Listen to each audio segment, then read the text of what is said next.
you go, Terry.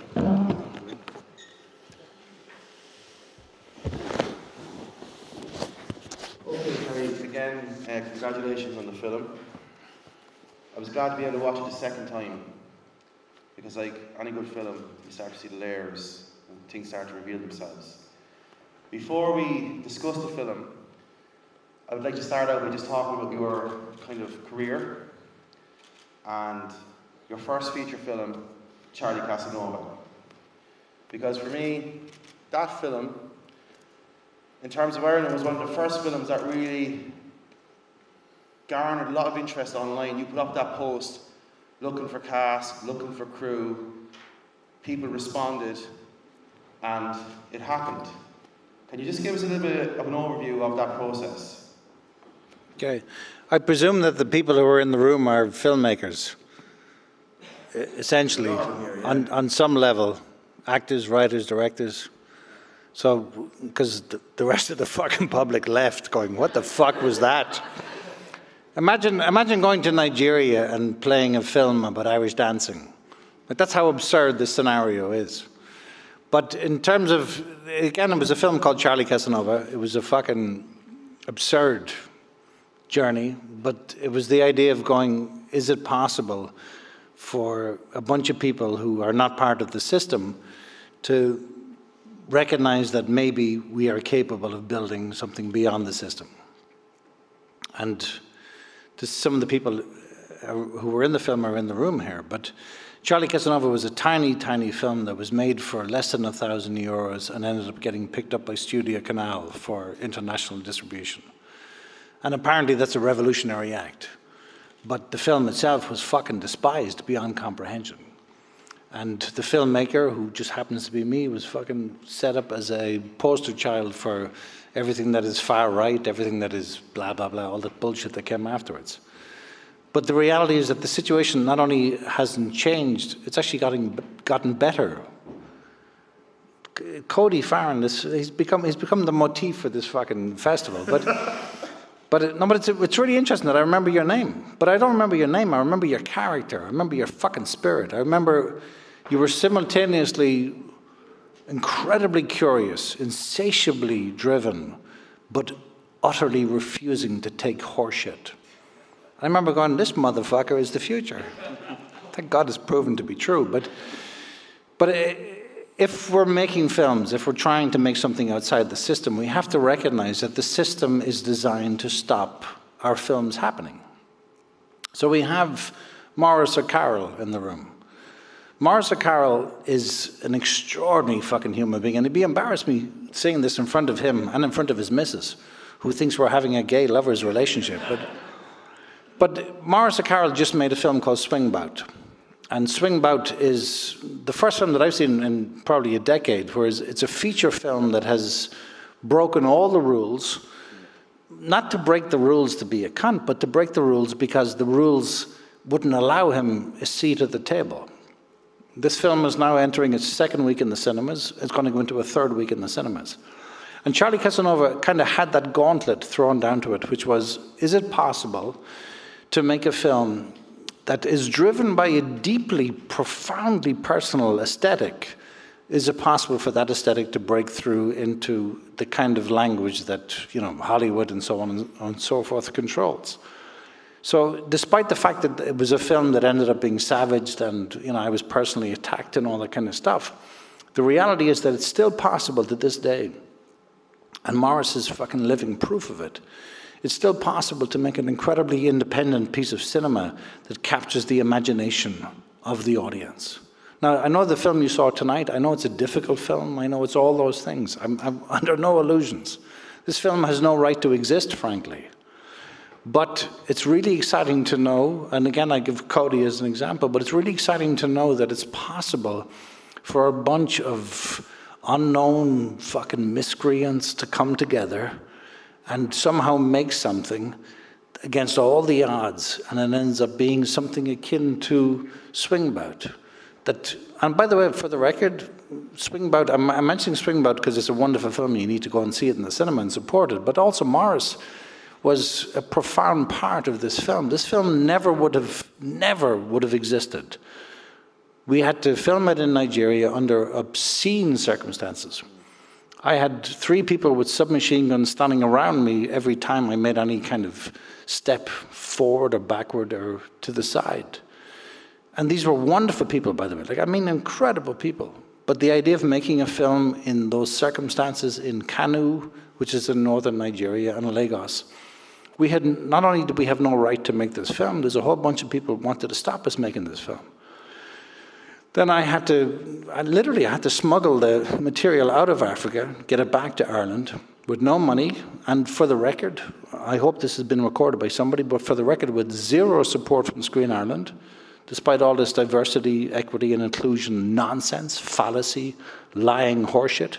I hope you're not working for Screen Ireland with that blue ad. Terry, sorry to interject. That kind of brings me to my second question. So Charlie Casanova had a lot of admiration. There was a lot of, obviously it was a divisive film as well, but it won a lot of big awards like South by Southwest, but yet when you came to Patrick's Day, you'd imagine after the critical reception that Charlie Casanova got and the awards that had garnered, that funding would be readily available, but that wasn't the case, was it? Again, for whatever reason, because like, look at my beautiful personality. For whatever reason, I seem to piss these motherfuckers off. I have no idea why. But again, sorry, just to finish that Morris was a major part of getting this film finished. Morris is a great guy. He's okay. But it's incredible that, like, again, I'm sure that the people in the room, we recognize the reality of getting a film to any level of completion is predicated on a whole bunch of fucking, like bizarre, crazy people coming together to defy reality and to make a piece of fiction real. And Morris is one of those people who, again, please go and see Swingbout, but also, this is a man, he was the editor on a documentary I did called The Prize Fighter. And it's where you meet a kindred spirit and you go, my fucking God, we forget how amazing the people who make films are. And one of the things that's remarkable about this festival is that it's clearly the manifestation of incredible people who are essentially, fucking blind, deaf, dumb, invisible to structures like Screen Ireland. And yet, this fucking energy, this fucking power, this fucking festival is the kind of stuff that makes us realize that, wow, extraordinary films are possible. Now, I know this is a difficult film.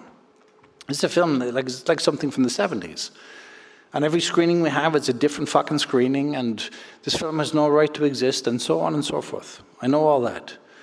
But beyond what you might think of how you feel about the film, the fact that festivals like this exist, the fact that festivals like this are willing to give Best Film Award to this film, and the fact that people like Morris O'Carroll, Nicky Moss did the sound design on this film for free. Nicky Moss has kids, he has a family, he has a mortgage, he's a fucking amazing human being, and he did that for nothing. Jeff Doyle, the same thing. We got Morris O'Carroll, Jeff Doyle, Nicky Moss, 3 fucking extraordinary Irish human beings who somehow made the fuck up of that film get to the screen. So that brings me on to my next question. So you touched on the Prize Fighter documentary. So how do you go from making a documentary like the Prize Fighter to making a film in northern Nigeria? How does that happen? But again, it's interesting. It's one of those bizarre things where a long time ago, Jimmy Fay, he runs the Lyric Theatre in Belfast, which is, to many people, the National Theatre. We got the North and the South. An amazing, amazing man. And I've known him since we were in our 20s. And he had a guy called Bizi Andagun. And Bizi Andagun had come to Ireland from Nigeria. And he said that he wanted to revolutionize Irish theatre somehow. And Jimmy asked me to come and have a drink with him. So we sat down in O'Donoghue's bar and we had a conversation. And he asked that question. And I said in passing, the Playboy of the Western world. The Playboy of the Western world is the anchor of our modern Irish culture. I said, take the Playboy of the Western world, and the central character is Christy Brown, who thinks he has felled his father and killed his father. And I said, take Christy Brown and make him black. Now, I didn't say black. I said the word that now we're not allowed to say, which is absurd. But I said to him, take Christy Brown and make him this character. Now, Busy Andagun is an extraordinary man, and he's a professor in a university in Lagos now, but most people would take that idea and get excited by it briefly and never run with it. But he took it and he ran with it and brought it to Roddy Doyle. And then he said to Roddy Doyle, how do we make this possible? And himself and Roddy Doyle made this new version of the Playboy of the Western world. And he considered a revolution in Irish theatre. Fast forward to like 10 or 15 years later, he's sitting in Nigeria, in Lagos, with his friend Lekia Akinrowo, who produced and wrote the screenplay. And he said, we need somebody to revolutionize Nollywood. And Lekia said this as an idea, and Beezy turned around and says, I have the person. And he told him that ridiculous story. And Lekia believed in that moment, he's quoted it many times, but he said, I was ordained by God. So why am I making a movie in Nigeria? According to some lunatic, I was ordained by God. You said, I met you earlier for a pint, and you said something that really struck me. I'll see you in the bathroom in 10 minutes. This is a very strange film. And then I was doing my research, and I was looking at a few articles, and it kept coming up. You said, this is a very strange film. What do you mean by that? Again, I'm sure that you've watched the film. Whatever your response is what your response is, but I know that the people who have been a part of this film in Nigeria, they're saying unequivocally that if this film screens in Kano, which is northern Nigeria, that it will cause riots. And in Kano, when riots happen, people die. And you go, fuck, that's not what this film is about. That's not what anybody wanted this film to be about. But you see the charge that it has. And I also know that this film does not conform to standard, triggering structure or whatever. It's a bit of a fucking fever dream. It's whatever it is. It's the kind of film that when we were younger, the people in the audience who aren't fucking children, I don't mean fucking children, I mean who aren't children, but we used to watch something on Channel 4 at 1 o'clock in the morning, and it would come on and it would start to play, and you give it 5 more minutes before you go to bed, and then 5 more minutes, and then suddenly it becomes something else. It's a parable. It's a very simple parable. But like most, or like all simple parables, it's infinitely more complex than it appears to be. And I've seen the reactions it's caused in Nigeria. And those reactions frighten me. Because one of them, he's a very famous rapper in northern Nigeria, and he got so excited because he believed it was going to cause chaos. Meanwhile, he's protected behind a gated community. And actually, I pulled one of his songs from the film for the very reason where you're going, he's thrilled for all the wrong reasons. But also, we need to recognize that we're existing in a realm where ideological insistence is the next step forward for us as a culture.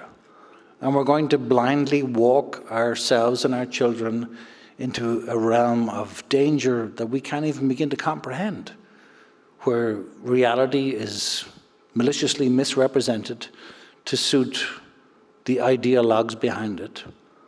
And how do you how do you question such a simple idea in a very simple film?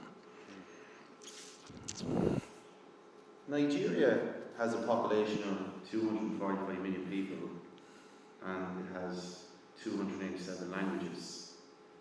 And from reading articles, they kind of posit that it's very important to have a unified Nigeria. Can you expand on that? Can you tell us a little bit about that? Again, they're giving the figures, 245 million people. And when you arrive in the airport, by the way, it's like you meet all of them. It's fucking incredible. Like when I arrived in the airport, I've obviously been there several times over the last 6 years, but you arrive in the airport and, hey, and then go, are you here for a bride? And you go, no, and he says, do you want a bride? I said, you're very kind, but it's okay, thank you. But do you want a bride? No, I thought I was clear that I don't. But if you change your mind and you want a bride, I'm the one to talk to. And these are official representatives in the fucking airport. Sometimes it takes 2 or 3 hours to get through the airport. But when you arrive in Nigeria, they're fucking amazing people. But everything is predicated on a notion of hope, a notion that an interventionist God is going to step in and change your life in a half a second. So you're dealing with a profound belief in the impossible, at the same time as an extraordinary recognition of the reality. But I recommend you all go to fucking Nigeria, just to get a sense of it for 5 minutes. You mentioned earlier there that during filming you had security with machine guns. Now making a film in regular circumstances is fucking mental. So how does that affect production? You're going in, you have a lot on the slate every day, probably working 12, 14 hours. Like, how does that work? It's bizarre because the first thing that I kept on wondering with the 3 guys with the machine guns is, I wonder if any of these cunts can write, because this script is fucking unfilmable. So every conversation becomes about the pragmatic reality. Yeah. It's not about, being shot or being attacked or being whatever. It's about, again, like all of us, the circumstances don't change, and it's back to budget. You get 100 million, you got 100 quid. The same fundamental principle exists. What's captured in front of the lens of the camera? Now, again, from my research, Terry, a quote came up in an article, and you said, it cost me so much financially, emotionally, psychologically, physically. Can you tell us about that? I know that's a big one. No, but again, I'm looking at this audience they're sitting there going, what is this cunt talking about? Again, I'm sure you all know on some level or another, with short films or feature films or whatever, that when you make something that transcends reality, the consequence is reality pushes back. And making this film, it's cost me everything. And is that worth it? Frankly, no. But you need to decide, are you trying to get a film completed or not? I don't know who will ever see this film. I know that some people have seen it and have had profound responses. I know of some people who have seen it who were bored out of their fucking minds. Each response is equally valid. Nobody's right or wrong. But in order to make it, it's cost me my fucking sanity, my family, my relationship, everything. Is that verifiable or justifiable or a good idea? No, I don't recommend it to anybody. And, sorry guys, I have the question here. There's a very strong moment in the film, particularly for me, like that scene where the gun is in the mouth. Like that's one of the strongest things I've seen in the film in a long time. Can you tell us about that? It's amazing because I love that you asked that question, because the reality is that in Lagos and Kano in Nigeria, we were sent a prop gun, which was a wooden, like a fucking, it was an elastic band effectively. And I just said, we can't use this. It just doesn't make sense. And again, every time you're in Nigeria, every time you meet a circumstances or a situation where everything is against you, you have to keep on saying yes. You have to keep on saying this is possible. But in this instance, you have to go, this is not possible. This is horseshit. We need a real gun. And they said, it's not possible to get a real gun. I said, well, then it's not possible to shoot this fucking scene. So they went to again, I don't know how much of you know about the situation in Nigeria, but if you go to any scenario or any situation or any building, you need to have some form of security because you're going to be robbed. So they hired a cop, and the cop, off-duty cop, came along and The other guy, again, to give you an indication of the kind of world we're in, we had a captain of the police force who brought 2 other guys with him. Brilliant people, amazing people, so compelling, so charismatic. And he had a certain faith, whatever his faith was, doesn't matter, but he had a certain faith. And then he was also moonlighting as a pimp. So he was a captain of the police force, had a devout faith, and was moonlighting as a pimp and offering me his product. And I'm going, it's very flattering, but no, that's not my thing. But what is it that you're doing here? And then you arrive in any scenario, and everybody is on the take. At one stage, I ate very little, but at one stage I was given a styrofoam box with a piece of chicken in it. And I'd gotten to know there was thousands of children there who were impoverished beyond belief. And we were finished filming for the day, and I'm sitting in a car, and I'm thinking, okay, these kids are here, and they're all staring in the window, and they've been so beautiful. I thought, okay, I'll give this kid the food that I'm supposed to be eating, obviously. I started to roll down the window, and it was like something that was terrifying. 100 hands came in, pulled it asunder, pulled the styrofoam asunder, pulled the meat asunder. And then the guy who was there protecting me suddenly was saying, this is so dangerous. And he had to drive out of there. We have this idea of poverty, we have this idea of whatever, but it's only when you're in that situation. They weren't there to protect me. They were there to tell anybody else that if they choose to try and rob this production, they will be met with deathly response. So it was never personal. Again, watching the film tonight, there's a lot of beautiful imagery in it. Can you tell us about the collaboration with your cinematographer, how that worked? His name is Paul Wallman. Fucking beautiful guy. Beautiful, beautiful guy. But you meet for the first time and you go, listen, I don't know what this is going to be. You don't know what this is going to be, but let's find a common language. So we sat down and we had a couple of movies that we used as benchmarks.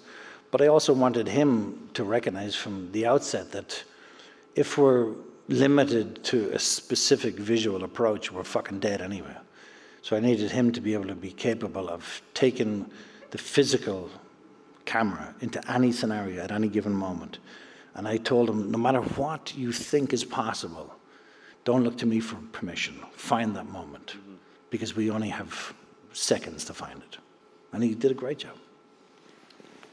And in terms of the sound design, I was really struck by it tonight, listening to it in cinema here. It has a very eerie, otherworldly quality to it, almost sci-fi in parts. What was the thought process behind that? That's Nicky Moss. Nicky Moss is brilliant. For any of you who are making your shorts or your features, Nicky Moss is the man. But again, the idea of how do you take a dissonant chord, how do you take something that allows us to understand that there is something more than appears to be happening? That's the fundamental question. Now, talk to us about the post-production process, because it was chaotic to say the least. And you were saying earlier, there's actually 2 edits of this film in existence. Jesus Tell us Christ. about that. Well, again, Morris or Carl, the reality is that to get a film finished, we all know the reality of getting a finished film. It's absurd and prohibitively expensive, but the producer, who's also the writer, who's a really good man, but now he thinks he's a fucking director, and he's destroyed the film. So we leave it at that. Okay. I'd love to delve further in, but no, we'll leave it there. I'm going to open it up to the audience now, because I'm sure there's people here that have questions. So, yeah, go ahead. Definitely has a very 70s feel, especially from the opening, like the title, the Into the Blood Red. You said there were some benchmark films that you looked at. Tell us what those were. Again, it's funny that you mentioned, because the title is deliberately putting it in that realm. But it's amazing that, for us, a 70s film is kind of a realm of nostalgia, whereas in Nigeria, a 70s film has an immediacy that's stunning to them. So yeah, look, again, I'm under no illusions about this film. This is a tiny, tiny little film. It's a strange little film. You can even feel it in the room when it's happening. But we're trying to anchor it in the realm of the unknown, where you don't, today we're constantly told how to see, think, and feel about every frame of every fucking scene and of every film. This is trying to go against that. I want to introduce you firstly, because we're one of the great casting directors in the fucking world in the room.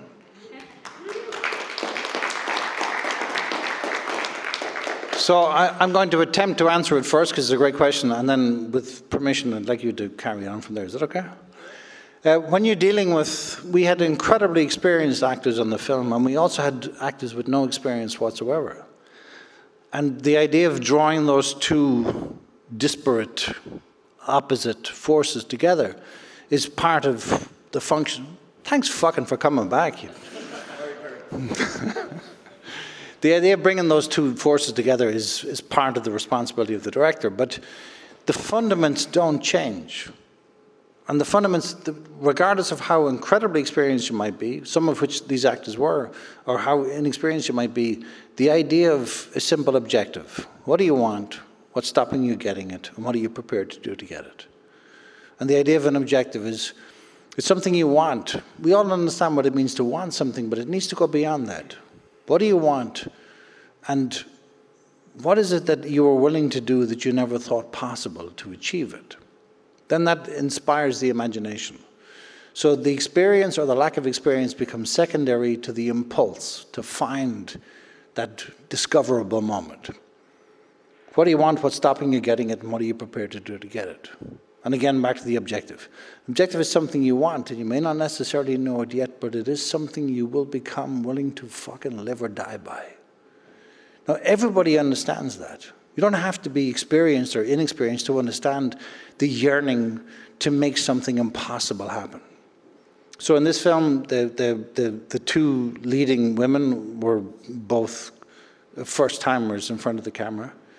So then you talk to them, you go, okay, how do we get them into a place where they forget that the lens and the crew and everything exists, because they are yearning to disguise the fact that they yearn for something.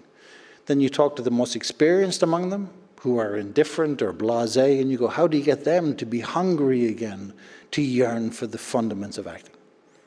Does that make sense? Yeah, totally. And I think it's a great testament to your work with actors. Because it doesn't matter whether it's an actor who's a professional actor or a trained actor, they have to trust the director. And one of the greatest actors in the world, if they don't trust the director, they will give a shit performance. And we see it over and over again in Hollywood. And I'll go back because I have a question as well. But it's about, if you are working with actors, you have to believe in their ability to do it. They have to be well cast, incredibly well cast. I don't know whether a Nigerian would think it was a well cast film, because I don't know Nigeria in the same way as an American would think something like Mountain Time is perfect. Yeah. An Irish person won't. So I couldn't judge it as a Nigerian film. For me, it is a Nigerian film. It just happens to be a planetarium. But what I could see from there was that every single actor believed in their director. And that means their performances are flawless. You know, and there might be a moment where you see that. And then the other thing, of course, is testament to editors. Because there might have been moments where they were out or not in, and then it had been edited in such a way that you don't see that. I believed everything in that film. And I think that is the really testament to editing, testament to the belief in the director, confidence in the director, and there was kind of no bullshit with it. So I think that was great. Does that answer your question? Thanks for the backup. That was great. Anyone else? I have a question. Go on, Elaine. You know when you're shooting films, like sometimes locations don't go to fruition or fall through. So like you had your jail, you had that hospital scene, you had the school, you had the restaurant. Did all your locations come through here, or was there any point where you had to just try and find something last minute, which was so stressful? Did that happen to you, or was it? Not a single location came through. Not one. But again, it's funny because we arrive on set. We're supposed to have maybe a 14-hour day. And we're going to start filming at 5:30 and finish filming at 7:30. And instead, at 5:30, I got a text saying, the security are not here. You go, okay, what time are they going to be here at? Maybe 7:30. 7:30, the security still don't turn up. There's not fucking the machine guns that we require. And then at maybe 11:30, we arrive on set, and it's not the set that they told us it was going to be. And then maybe 3:30, we're ready to shoot. Now remember, it's fucking, the sun is going down at 5:30. So you do a 14-hour day in an hour and a half. But you try to find what is the essence of the scene, what is the function of the scene, what is the thing that we can capture in this time frame. And then you arrive at other scenarios and nothing makes sense. All of it is wrong. And all you can do is go, how do we make this somehow work for the thematic question of the film? And there is a thematic question behind the film, but it becomes increasingly, how do you find a way to tell something as simply as possible within the constraints created by the insanity of the world that you're filming in? And every day becomes that. So the screenplay was unfilmable. Beautiful man, Lecky Akinmurwa, who wrote it and who produced the film, is a beautiful human being. But the screenplay was unfilmable. And then I worked with Nancy, who was the script supervisor, brilliant woman, amazing woman. And we would rewrite the screenplay the night before we were due to shoot, send it in a WhatsApp group to the actors, thinking we'd be on set at 6:30 and not get onto set until 5:30.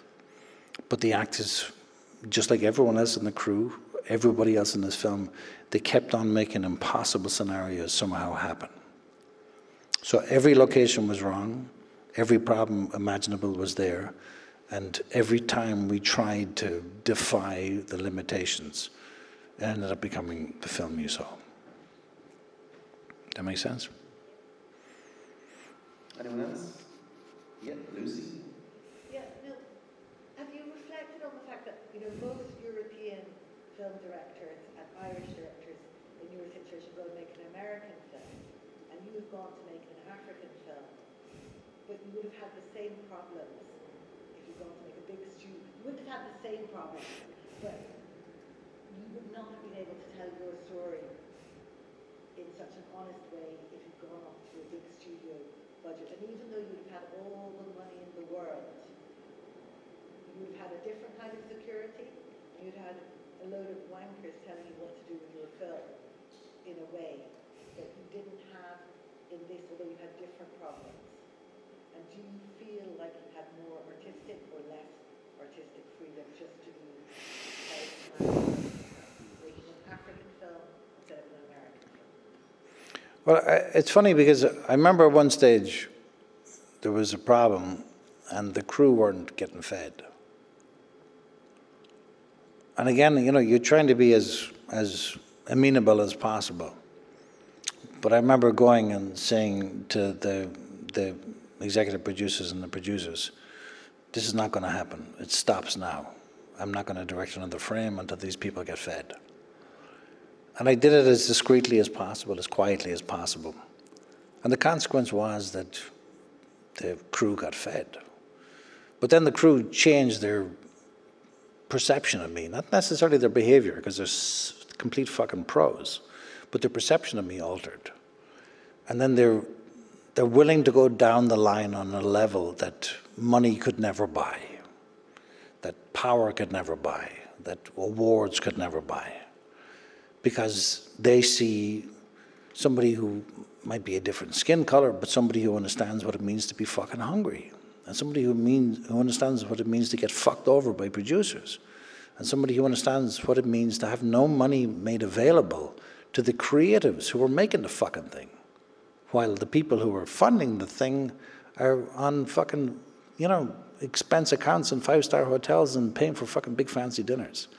So that principle doesn't change, be it Hollywood or Nollywood or whatever.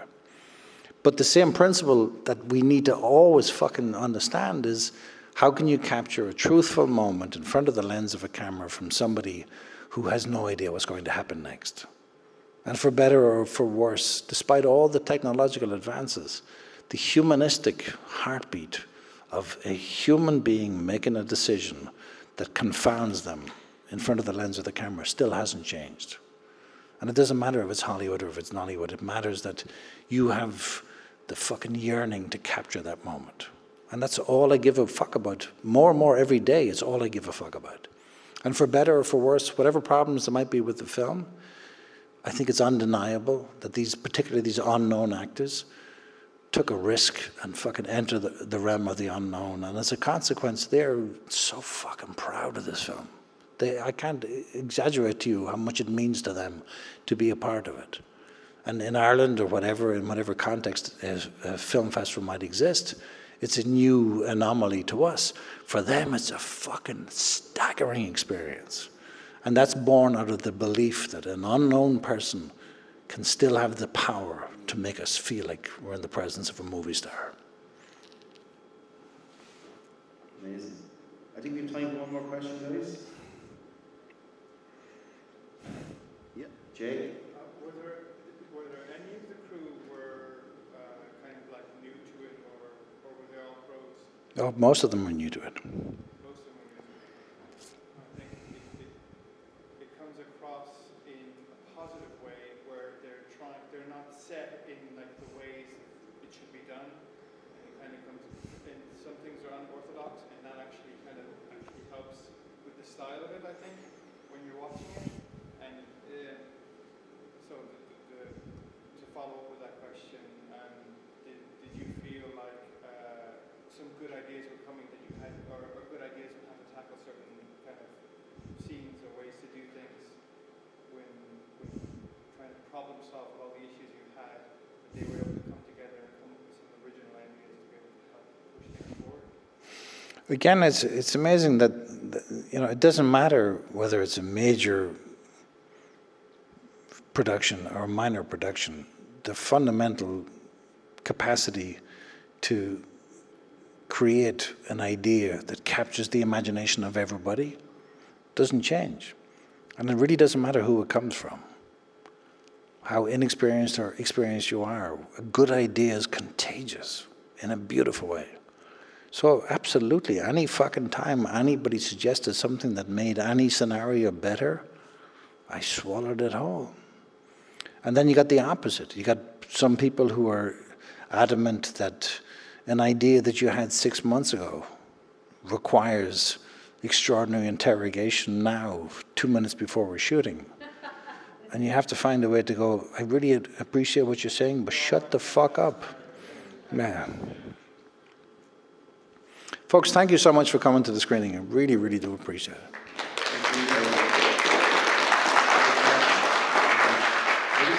I have one final question before we conclude. What's next? Because you seem to love Harsha. Would you direct a few episodes of Love Island or something? I don't want to see what's in the pipeline for you. I'm out of whatever the system is in Ireland. I've been cancelled, I've been rejected, I've been fucking excluded, whatever. There's no point in going into that, but we exist in a kind of bizarre culture at the moment where a ideological imperative is in motion. And I think it's really fucking dangerous, and I think it's going to lead to really shit fucking films and television series, but that's a separate conversation. But I was commissioned to do an adaptation of a stage play that I'm doing with the producer at the moment, a wonderful woman, about the last days of Judas Iscariot. So I'm working on that, and working on not having a nervous breakdown, and working on paying the mortgage and paying for children and all that kind of shit. Very romantic, isn't it? Listen, Terry, thank you so much for coming to the festival. I really admire your tenacity and your honesty. It was a privilege to show your film, and hopefully you'll be back in the near future with something else. Thank you very much. Thank you, folks. Thanks, folks. So we're now going to head to Mocara if anybody wants to go down.